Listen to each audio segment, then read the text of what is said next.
Assalamualaikum warahmatullahi wabarakatuh. Hai teman-teman semua, kita ketemu lagi di 101 Talk Show dan masih bersama guru kita Ustadz Muhammad Nuzul Zikri Hafizahullah Ta'ala. Apa kabar Ustadz? Baik, Alhamdulillah. Alhamdulillah. Terima kasih Ustadz atas kehadirannya. Fani gimana kabar? Sehat baik? Sehat Alhamdulillah Mas Denny. Kabar kurang ya, berat badan gak ya? Alhamdulillah, everything's just fine. Alhamdulillah. Kita udah sekian bulan melewati pandemi ini Ustaz. Ya. Sudah banyak yang kita lewati bersama gitu ya.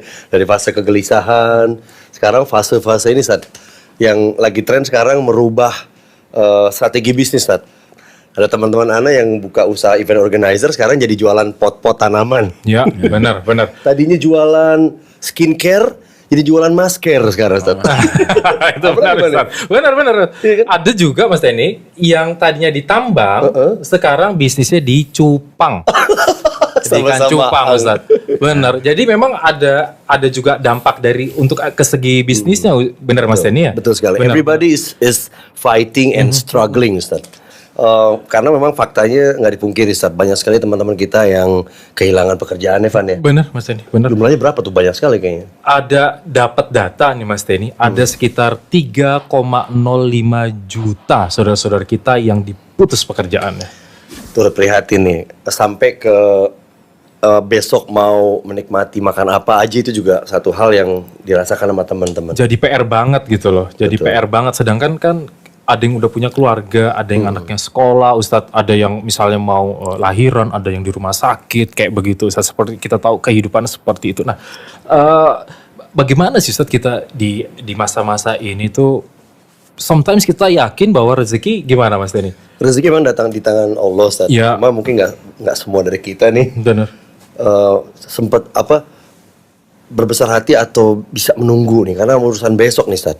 Ya, kita perlu tahu juga apakah kita harus work hard atau pray hard saat ini Ustaz. Karena sangat ini Ustadz, emergency lah Ustadz. Betul. Yang mana sih work hard or pray hard? Silakan Ustadz.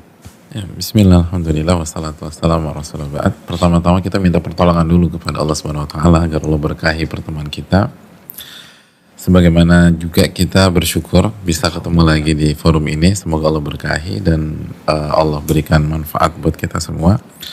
Sebagaimana salawat dan salam semoga senantiasa tercurahkan kepada junjungan kita, Rasul kita Muhammadin sallallahu alaihi wasallam beserta para keluarga, para sahabat dan orang-orang yang istiqomah berjalan di bawah naungan sunnah beliau sampai hari kiamat kelak. Tadi isunya apa? Work hard Atau pray hard. atau pray hard. Yang bagus tuh pertama kita ganti kata sambungnya dari atau jadi dan. Ya, Oke. Jadi dua-duanya harus gitu. Ya, ya. Dua-duanya harus. Allah berfirman di akhir surat Al-Ankabut, Allah mengatakan walladzina jahadu fina lanahdiyannahum subulana. Barang siapa yang berjuang dengan totalitas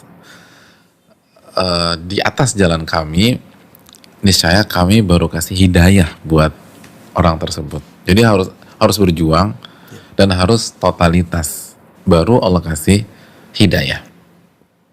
Terus yang kedua, dan nggak berhenti sampai di situ aja, juga harus work smart juga penting gitu. Play smart juga penting. Kenapa demikian? Karena kan ulama mengatakan atau ahli hikmah menyatakan bahwa untuk berhasil di sebuah bidang atau untuk berhasil di sebuah kehidupan, kita nggak harus jadi orang yang paling cerdas atau yang paling sebatas paling keras berusaha. Tapi kita juga harus tahu cara bermain dengan benar. Gitu. Kita harus tahu cara bermain dengan benar. Orang-orang yang tahu cara bermain bisa mendapat pencapaian melebihi orang yang hanya sekedar kerja keras aja. Orang yang tahu jalan menuju Bintaro atau Tanjung Priuk, itu dia bisa melakukan perjalanan yang sangat efisien dan lebih cepat sampai dibanding orang yang hanya punya semangat dan kerja keras untuk sampai Bintaro dan Tanjung Priok dan dia nggak ngerti jalan terbaik untuk sampai di sana. Itu poin. Jadi kita harus tahu cara bermain. Contoh simpel, masalah rizki tadi disebutkan. Iya. Salah satu cara bermain yang benar dalam masalah rizki adalah kembali kepada surat Az-Zariyat ayat 22 ketika Allah berfirman wa fis sama'i rizqukum wa ma tu'adun, dan di atas langitlah rizki kalian dan apa yang dijanjikan untuk kalian. Jadi orang-orang yang cerdas dia tahu bahwa rizkinya bukan di perusahaan. Rizkinya bukan di depan bosnya, dia bukan di hadapan atau bukan di direkturnya atau bukan di teman-temannya yang kaya. Atau bukan di networknya, rizkinya ada di atas langit gitu.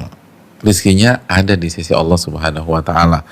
Maka dia tidak akan meremehkan iman dalam masalah mencari rizki. Dia nggak akan meremehkan masalah sujud, masalah ruku. Dia nggak akan tinggalkan Quran. Dia nggak akan tinggalkan zikir pagi petang. Kenapa demikian? Wa fis sama'i rizqukum wa ma tu'adun. Dan di atas langitlah rizki kalian dan apa yang dijanjikan untuk kalian.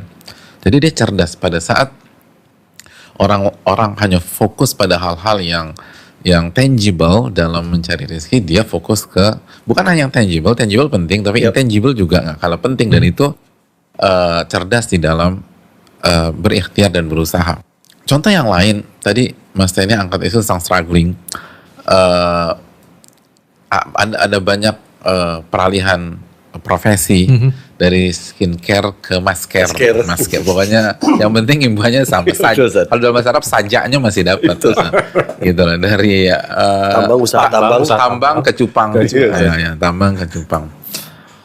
Dan emang hits lagi ya ikan cupang ya. Kayak kita SD dulu. Nah, itu positif kan. Itulah adaptasi itu sendiri, sebuah pemberian given dari Allah Subhanahu Wa Taala kepada kita, dan seringkali kita nggak gunakan kecuali dalam kondisi-kondisi darurat atau krisis seperti ini. Yang perlu kita camkan, peralihan profesi dari satu profesi atau satu kotak ke kotak lain dari dunia itu positif banget. Asal kita lagi-lagi cerdas dalam melihat hal itu semua. Sadarkah kita dengan Allah alihkan dari satu kotak ke kotak yang lain, itu membuat kita semakin mengerti hakikat kehidupan dunia yang menjadi core-nya dunia, yaitu kefanaan dunia, kesementaraan dunia. Nggak ada yang eksis sampai selama-lamanya, tuh nggak ada. Jadi ya dunia gitu, Anda akan pindah dari satu kotak ke kotak anak kecil ke kotak remaja, terus dewasa, orang tua dan seterusnya, lalu meninggal dunia. Itu kalau punya umur panjang. Jadi kita lagi dididik nih gitu, biar kita. Dan yang kedua, dengan terjadinya perpindahan kotak dari satu kotak ke kotak yang lain, Allah buat hati kita itu tidak terpaut dan terikat dengan sebuah kotak dunia pada saat kita hidup. Gitu loh, kotak dunia. Simpel aja, apabila ada dua orang yang di layoff gitu loh, mengalami layoff oleh perusahaannya dalam kondisi pandemi. Yang satu itu dia baru kerja setahun yang lalu. Yang kedua dia udah kerja 25 tahun di perusahaan yang sama, dan mereka sama-sama ditakdirkan layoff pada saat ini. Lalu tibalah hari ini hari perpisahan mereka. Dua-duanya dibuatkan acara farewell oleh teman-temannya. Kira-kira yang nangisnya paling emosional, yang paling ngejar, yang ngabisin tisu paling banyak itu yang mana kira-kira? Yang 25 tahun. 25 tahun. Yang 1 tahun sih iya dia merasa kehilangan, tapi dia bisa tetap calm, dia bisa tenang dan seterusnya. Tapi 25 tahun itu, dan mungkin dia belum bisa move on di H+1. Yang hanya 1 tahun, besoknya dia udah mulai cari kerja lagi, dia mulai ngumpul lagi. Kalau dia punya ikan cupang, dia akan main ikan cupang, dia ngeliatin tuh warnanya keren banget gitu. Adapun 25 tahun, walaupun ikan cupangnya lebih bagus daripada yang 1 tahun, ikan cupang tidak menarik bagi dia, karena dia begitu terpukul kehilangan pekerjaan yang dia geluti selama 25 tahun. Itu kenapa bisa demikian? Karena waktu yang lama di sebuah kotak dunia itu membuat hati kita terikat dengan kotak dunia tersebut. Hati kita terpaut dan tanpa sadar bisa jadi terpenjara dan terbelenggu dan akhirnya kita didikte dengan itu. Sehingga senang susah kita, gembira dan sedih kita itu tergantung dengan kotak dunia. Dan itulah hal yang sangat berbahaya. Makanya kalau kita lihat bagaimana kehidupan para sahabat radhiyallahu taala anhum, Allah takdirkan dan Allah buat bagaimana mereka berpindah dari satu kotak ke kotak yang lain, sehingga mereka tidak merasa memiliki, sehingga mereka bisa tetap independen dalam masalah jiwa dan hati, sedangkan sehingga mereka tetap bisa melihat dunia dengan kacamata yang sangat proporsional. Mereka disuruh berpindah dari Mekah, tanah air mereka, ke Madinah, gitu loh. Pindah dari Mekah ke Madinah. Itu berat, tetapi itu bagus buat mereka secara jangka panjang, sehingga hati mereka nggak terlalu ini. Terus Nabi SAW mengutus sebagian para sahabat untuk keluar dari kota Madinah. Itu membuat hati mereka hanya bergantung kepada Rabbul Alamin, hanya terpaut kepada Allah Subhanahu Wa Taala yang memiliki alam semesta. Sebagus-bagusnya tempat, ia adalah dunia, ia adalah makhluk. Kita akan sengsara jika hati kita terpaut dengan hal tersebut. Jadi ini hal yang sangat positif. Kalau kita mau berhusnudzon dengan Allah Subhanahu Wa Taala, bukan meremehkan, kita tahu semua berdampak dan semua kena dampaknya, dan ini nggak mudah. Tapi bukankah inna ma'al usri yusra, sesungguhnya bersama dengan kesulitan ada banyak kemudahan, ada banyak, dan bersama ma'a. Maka tugas kita adalah meminta taufik kepada Allah agar kita bisa melihat dan memetik berbagai macam kemudahan-kemudahan tersebut. Jadi itu yang harus dicamkan. Jadi mengapa berat berpindah dari satu kotak-kotak lain, Van? Jelas bahwa kita sudah sangat cinta sekali sama apa yang udah kita bangun. Karena hati kita sudah terikat dengan hal tersebut. Ini bukan tentang salary. Kita punya teman-teman atau mungkin kita ngalamin sendiri. Kita keluar dari kerjaan yang salarynya gede banget dan nggak ada masalah apa-apa. Bahkan kita bersyukur. Kenapa? Karena hati kita tidak terikat dengan itu, bahkan benci dengan hal tersebut karena mungkin kita selek sama orang besar di situ atau yang punya dan seterusnya. Ini bukan tentang angka, ini bukan tentang salary, ini bukan tentang status sebuah pekerjaan, ini tentang hati kita terpaut ke makhluk tersebut. Ustadz, boleh nggak sih Ustadz dibilang bahwa ini semua mengandung kebaikan? Ketika orang di PHK, ketika ada sulit cari rezeki, begitu Ustadz. Dan butuh analisa yang mendalam untuk orang-orang untuk mendigest untuk mendigest ini ya. Iya, saya percaya baik, tapi saya belum lihat adanya kebaikan sekarang ini. Ya, dia karena tadi terikat sama dunia, dia kesedihan yang diangkat, kehancuran yang dipikirin, sama turun derajatnya jadi gimana saya akan makan ini? Biasa saya makan di sini, akhirnya saya masih makan gini, biasa saya kerja begini, biasa saya naik mobil. Itu saat jadi beban-beban ya akhirnya makin berat lah buat seseorang itu. Yang paling tepat, yang paling bijak menjelaskan hal ini itu bukan kita yang masih banyak salah, masih banyak khilaf. Kita nggak tepat loh untuk membicarakan saudara kita, sedangkan kita masih struggling untuk diri kita sendiri. Tapi kenapa kita nggak dengar Nabi kita Muhammad SAW yang kata Allah Subhanahu Wa Taala dalam surat An-Najm ayat 3 dan 4, "Wa may yantiqu 'anil hawa in huwa illa wahyun yuha." Nabi tidak berbicara dengan hawa nafsunya, tapi wahyu yang Allah wahyukan kepada beliau. Dan Nabi SAW bersabda, "Ajaban li amril mu'min, inna amrahu kullahu khair." Menakjubkan perkara seorang mukmin, seluruh perkaranya baik dan yang terbaik buat dia. In asabathu sarra'u syakar fakana khairan lah. Apabila dia dikasih kelapangan, kesenangan, kebaikan, lalu dia bersyukur, maka itu yang terbaik buat dia. When asabathu dharra'u sabar fakana khairan lah. Dan apabila dia ditimpakan sebaliknya, kesulitan, jobless, terus mungkin positif hasil swabnya dan lain sebagainya, lalu dia bersabar, itu yang terbaik buat dia. Itu yang terbaik buat dia. Dan tadi Mas Tani mention ada sebagian teman-teman kita bilang, ya gue yakin sih itu baik, tapi gue belum lihat kebaikannya.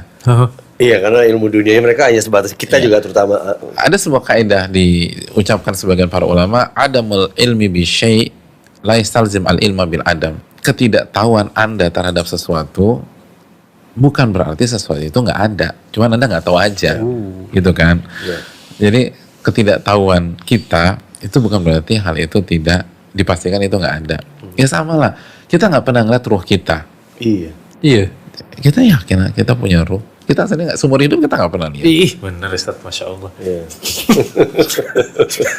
Iya, iya. Jadi kenapa kita ragukan sabda Nabi SAW? Kenapa kita ragukan firman Rabb kita Subhanahu Wa Taala? Yang penting intinya bukan Anda lihat atau enggak. Intinya Anda percaya apa tidak. Lalu apa upaya dan langkah nyata Anda dalam memperjuangkan keyakinan Anda, itu paling penting. Ustadz, terima kasih Ustadz. Sebetulnya ketika orang pun berpindah dari satu kota pekerjaannya atau dari satu kantor ke kantor lain, rezekinya ikut kan Ustadz ya? Iya. Gini loh, kita kan harus dudukan dulu tuh rezeki itu apa sih, dan ruang lingkupnya seperti apa sih. Kenapa sih banyak kita tuh kalau bicara rezeki itu selalu materi, selalu angka. Itu. Iya.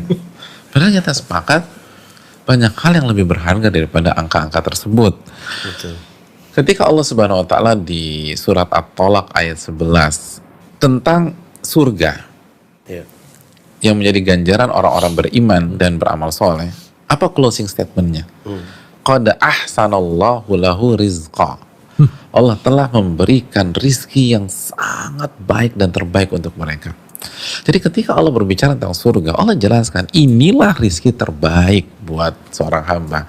Jadi rizki terbaik itu surga. Surga.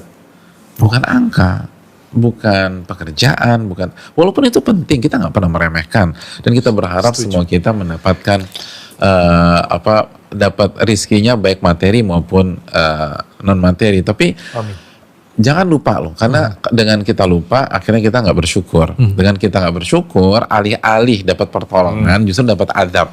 Karena Allah berfirman, la in syakartum la azidannakum wa la in kafartum inna adzabi lasyadid. Apabila kalian bersyukur aku akan tambah, dan apabila kalian kufur nikmat, azabku sangat pedih. Dan jangan lupa sebuah ayat dalam surat Ibrahim ketika Allah berfirman, wa in ta'uddu ni'matallahi la tuhsuha. Dan jika kalian ingin menghitung nikmat Allah, kalian nggak akan bisa menghitungnya. Dan ayat ini tetap berlaku di pandemi. Setuju nggak sih Mas Denny? Betul, Apa kita liburkan? Ayat ini lagi nggak operasional, kan nggak mungkin. Nggak beroperasi gitu kan, nggak mungkin. Ayat ini berlaku. Sesulit apapun kita, ayat ini berlaku. Wa in ta'udu ni'matallahi la tuhsuha. Sesulit apapun, ketika kita nggak ada uang sama sekali, ingatlah ayat ini. Apabila kalian ingin menghitung nikmat Allah, Anda nggak bisa hitung. Jadi ketika lagi susah sekalipun, cobalah ingat nikmat Allah Subhanahu Wa Taala. Betul sekali. Ada banyak nikmat yang harus kita syukuri. Dan akhirnya ketika kita lupa, kita nggak bersyukur, itulah yang memperparah kondisi kita. Iya. Justru itu Ustadz ya? Iya.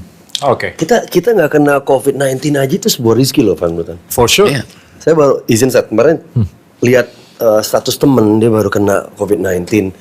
Dia cerita biaya yang dikeluarkan dia 225 juta. Nah, langsung saya ngeliat kan, saya nggak kena, berarti ini rizki. Harta saya tidak keluar gitu loh untuk membayar itu. Itu kadang-kadang suka lupa nggak disadari. Iya.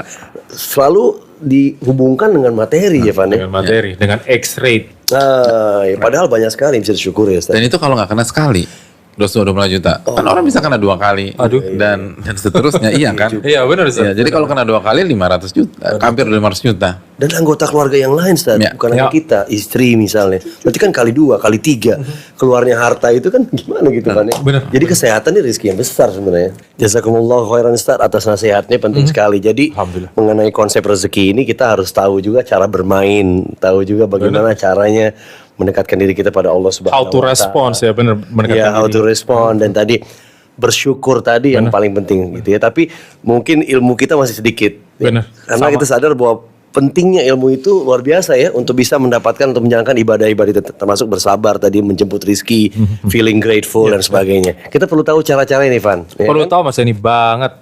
Ya, ilmu-ilmunya apa saja Benar, kita benar. kuasai. Insya Allah kita akan bahas ini. Kita minta nasihat dari Ustadz di segmen kedua kita, insya Allah. Teman-teman, kita kembali lagi di 101 Talk Show di segmen kedua. Insya Allah masih bersama dengan guru kita. Dan teman-teman bisa menyimak program ini di radio.muhajirproject.com. Kita kembali lagi setelah pesan-pesan berikut ini. Assalamualaikum warahmatullahi wabarakatuh.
Samudera kehidupan itu bernama pernikahan.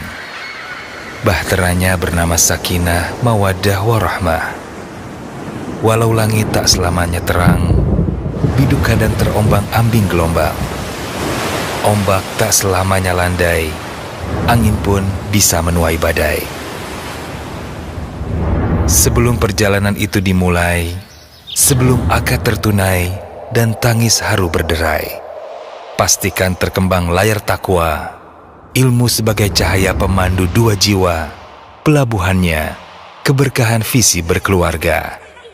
Insya Allah, awal yang baik menguatkan perjuangannya, karena sakinah mawaddah warahmah diawali tuntunan dari Rasulullah tercinta untuk setiap insan yang merindukan rumah tangga bahagia.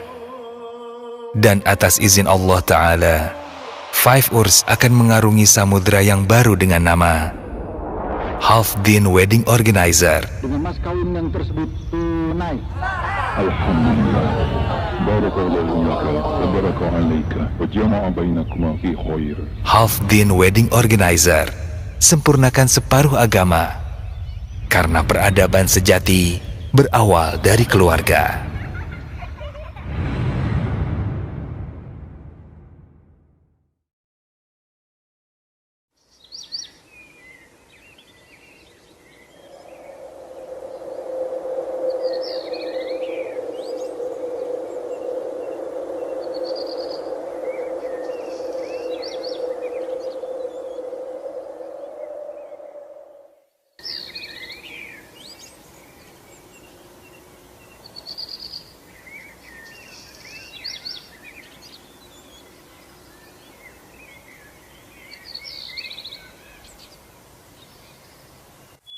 Ikutilah kajian Riyadhus Shalihin via live stream di YouTube channel bernama akun Muhammad Nuzul Zikri yang insya Allah dirilai langsung via website serta aplikasi radio.muhajirproject.com. Insya Allah rutin berlangsung setiap hari pukul 5:30 waktu Indonesia bagian Barat untuk DKI dan sekitarnya bersama Al-Ustadz Muhammad Nuzul Zikri hafizahullahu ta'ala. Aroma wangi menghantarkan rasa ke dalam jiwa. Segar embun pagi menumbuhkan ingatan yang mengakar, memberikan keteduhan hingga cakrawala menjelma senja. Aroma wangi, penyemangat jiwa dan nutrisi ketika ibadah. Deep Culture.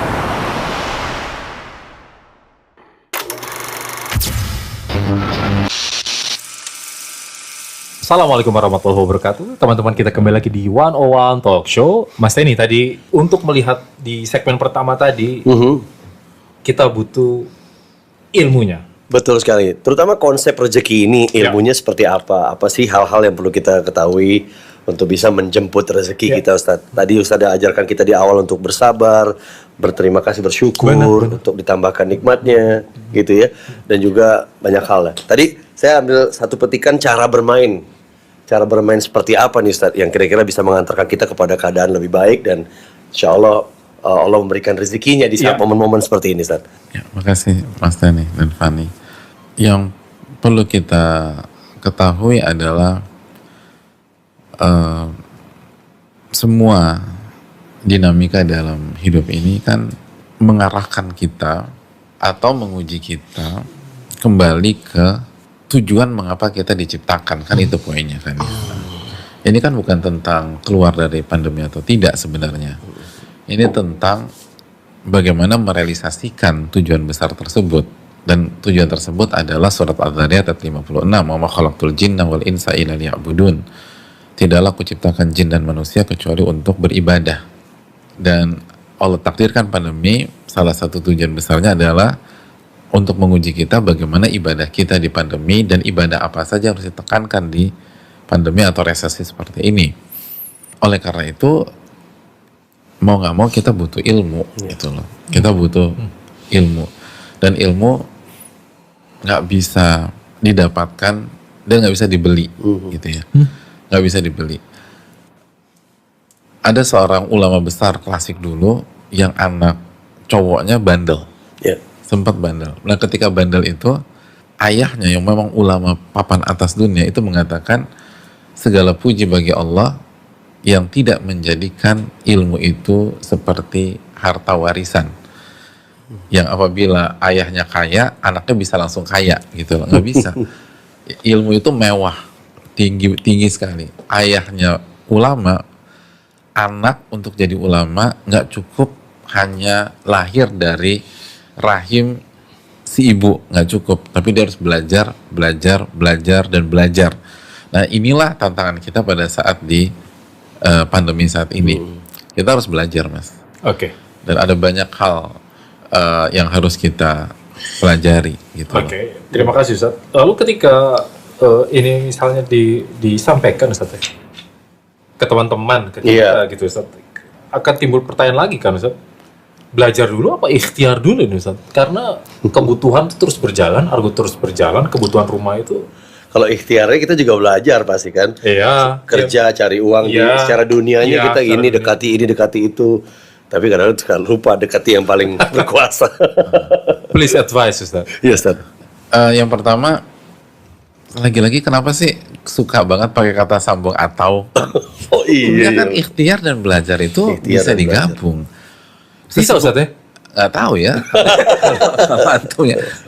Kita dikasih 7 kali 24 jam. Iya. Satu hari 24 jam. Apa benar tuh ikhtiar terus 24 jam? Kalau saya enggak gitu loh. Orang ngabisin waktu di sosial media berapa jam, di game online berapa jam, di Netflix berapa jam, dan segala macam.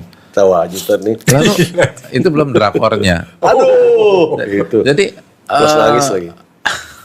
jadi benar nggak tuh nggak ada waktu atau cari alasan karena dapur harus ngepul lah segala macam. Emang benar sesibuk itu? Enggak. Dan Nabi kita SAW dan para sahabat pernah ngalamin lebih berat dari kita, jauh lebih berat dari kita. Tapi mereka masih bisa belajar, mereka masih bisa beribadah. Dan itu tadi poinnya.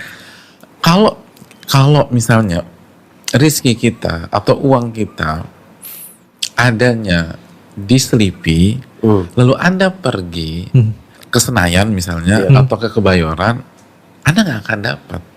Karena rezeki Anda itu adanya di Selipi. Anda harusnya ke Selipi, jangan ke Senayan. Nah Allah berfirman, wa fis sama'i rizqukum. Rezeki kalian tuh di atas langit. Jadi poinnya adalah kenapa kita sibuk ngubek-ngubek yang ada di depan kita, walaupun itu bagus ya, tapi kita lupa mengejar lokasi di mana disitulah rezeki kita, kata yang punya alam semesta ini. Wa fis sama'i rizqukum wa ma tu'adun, dan di atas langit lah rezeki kalian dan seluruh yang dijanjikan untuk kalian.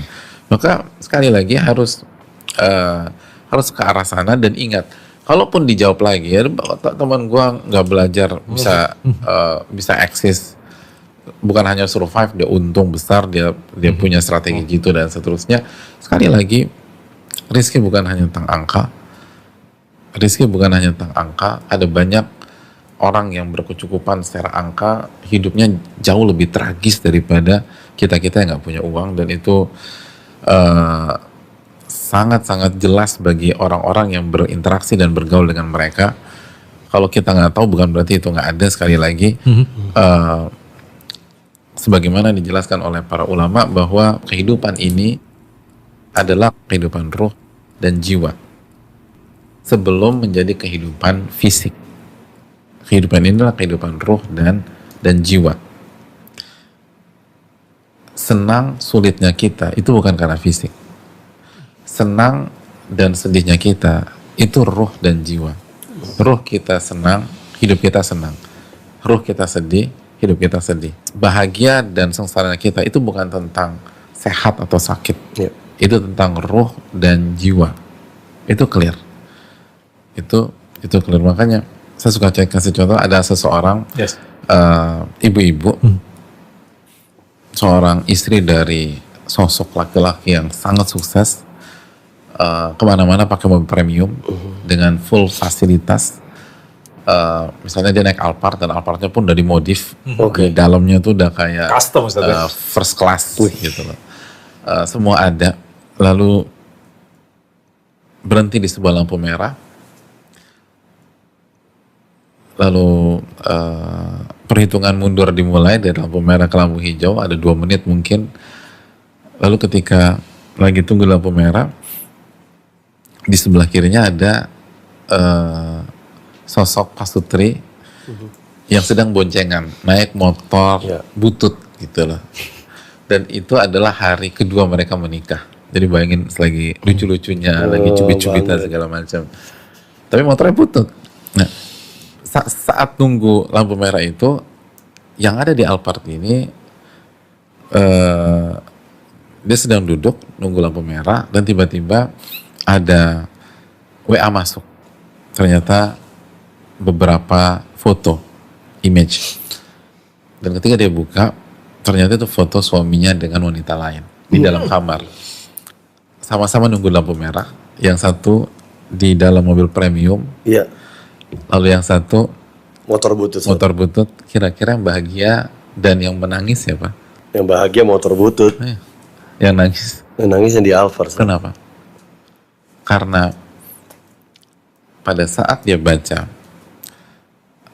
atau dia buka handphonenya dan dia lihat gambar tersebut, itu gambar menyerang ruhnya, bukan menyerang materi. Mobilnya utuh, nggak ada yang nabrak mobilnya, mobilnya ditimpukin batu. Itu nyerang ruh, itu nyerang jiwa. Dan begitu ruh dan jiwa diserang, materi nggak ada artinya, mas. Materi nggak ada artinya. Lihat, dia sebelahnya persis ini head to headnya enak banget, apple to apple-nya enak. Motor butut, fasilitas nggak ada artinya. Itu pun mungkin masih ngutang, masih nyicil, gitu, nyicil non bunga gitu ya. Udah motor butut masih nyicil lagi. Pula. Tapi ketika ruh mereka senang, maka mereka bahagia. Nah ini yang harus dipikirkan. Dan bicara ruh, Mas Eni dan Pak, bicara ruh, kita harus buka surat Asy-Syura ayat 52 ketika Allah berfirman, "Kadzalika auhayna ilaika ruhan min amrina." Dan begitulah kami wahyukan kepada engkau ruh dari sisi kami atau dari perkara kami. Apa yang maksud ruh dalam ayat ini? Al-Quranul Karim. Al-Quran adalah ruh. Jadi barang siapa yang ingin hidup bahagia, dia harus bersama Al-Quranul Karim. Hidup tanpa Al-Quran itu seperti hidup tanpa ruh, mati, nggak ada artinya nih hidup. Walaupun dia memperlihatkan semua tanda kebahagiaan, itu semua omong kosong. Omong kosong. Seperti ikan yang taruh di darat saja. Iya kan? Nggak bisa bernapas, ngap banget. Berarti ilmunya itu tadi di Al-Quran lah itu sumber kebahagiaan utama untuk bisa mendapatkan itu semua. Dan mindset kita pertama kayak kita harus bareng-bareng semua nih. Hilangin dulu mindset bahwa rezeki adalah materi, itu dulu. Ya, sebatas kan? Materi. Ya, sebatas materi. Tuning satu frekuensi dulu. Iya, tapi rezeki buat ruh itu yang terasa lebih penting dan itu bisa di fit dari Al-Quran ya, Ustaz ya. Dan ingat, kehidupan adalah kehidupan ruh sebelum kehidupan fisik. Iya. Dan bicara ruh, kita buka surat Asy-Syura 52, wa kadzalika auhayna ilaika ruhan min amrina. Dan begitulah kami wahyukan kepada engkau ruh dari sisi kami. Al-Quran adalah ruh. Ya. Sesungguhnya ketika seseorang itu khawatir dia tidak mendapatkan rezeki, ruhnya sedang terganggu ya. Itu yang harus dijawab lewat petunjuk-petunjuk dari Al-Quran. Benar. Betul. Oh, jangan dunianya yang dia pikirin gitu ya, Van? Iya. Dan bisa jadi kan ketika orang merasakan itu, seringkali pada itu belum ada goncangan terhadap dunia dan materinya, gitu loh. Iya. Dia baru mungkin dibaca analisa bidang dia untuk 1 bulan atau 2 bulan ke depan nggak oke, bisa tutup, maka dia takut, dia khawatir, dia paranoid. Padahal pada hari itu income-nya dengan kemarin mah sama-sama aja. Jadi materinya belum diserang, tapi baru begitu ruh diserang, selesai itu. Dan itu bukan baru, karena begitu ruh diserang semua berakhir, mas. Terutama tadi dalam konteks tadi perempuan dalam Alphard, ketika dia mengetahui sang suami itu selingkuh, itu parah loh itu buat perempuan. Contoh ya. Itu jelek banget. Contoh, itu jelek banget. Dan itu tidak bisa sembuh cepat saya rasa tuh. Iya. Kecuali Al-Qur'an di situ dalam tunjuk Ivan ya. Makanya ada istilahnya siraman rohani tuh Mas Denny. Oke, memang harus disiram Harus disiram Mas Denny. Benar. Lewat Al-Qur'an. Oke. Alhamdulillah di One Talk Show kali ini kita banyak sekali dapat pelajaran utama. Masya Allah. Pertama adalah jangan berpikir rezeki secara materi adalah satu-satunya rezeki. Benar. Banyak hal. Banyak. Tidak kena biaya juga itu sebuah rezeki. Tidak kena penyakit itu sebuah rezeki. Anak istri masih rukun sama kita juga rezeki. Banget. Teman-teman yang baik dan soleh itu juga rezeki. Banyak Isa deh. Hidayah. Hidayah. Lebih besar Betul. lagi. Betul sekali Pak. Banyak orang ngaji hari ini. Iya. Banyak orang sholat. Iya. Ya.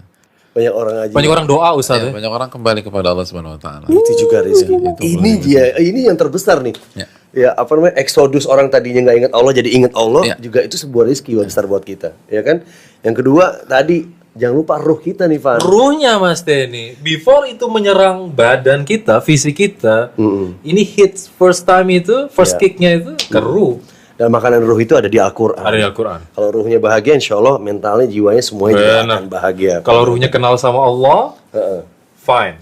Ya, Ruhnya nggak kenal sama Allah, galau. bener juga. Ini bagus banget ya untuk kita nih. Banget. Dan jangan lupa ini fase pandemi corona ini adalah bagian yang akan dilewati setiap orang. Masih banyak lagi ujian-ujian yang lain. Tapi kan teori penciptaan manusia bahwa kita ada di dunia ini untuk beribadah kepada Allah. Apapun yang terjadi kita akan melewati itu dan selalu ingat pada Allah. Benar. Jazakumullah khairan Ustaz. Terima kasih Ustaz. nasihatnya. Ya. Alhamdulillah kita banyak mendapatkan pelajaran teman-teman dan Alhamdulillah. simak terus One Talk Show kesempatan berikutnya. Juga teman-teman yang masuk lewat radio.muhajirproject.com ya. Mudah-mudahan bisa menyaksikan One Talk Show di kesempatan berikutnya ya, Van. Insya Allah Mas Denny. Insya Allah. Barakallahu fikum. Kita berjumpa lagi di kesempatan berikutnya. Wassalamualaikum warahmatullahi wabarakatuh.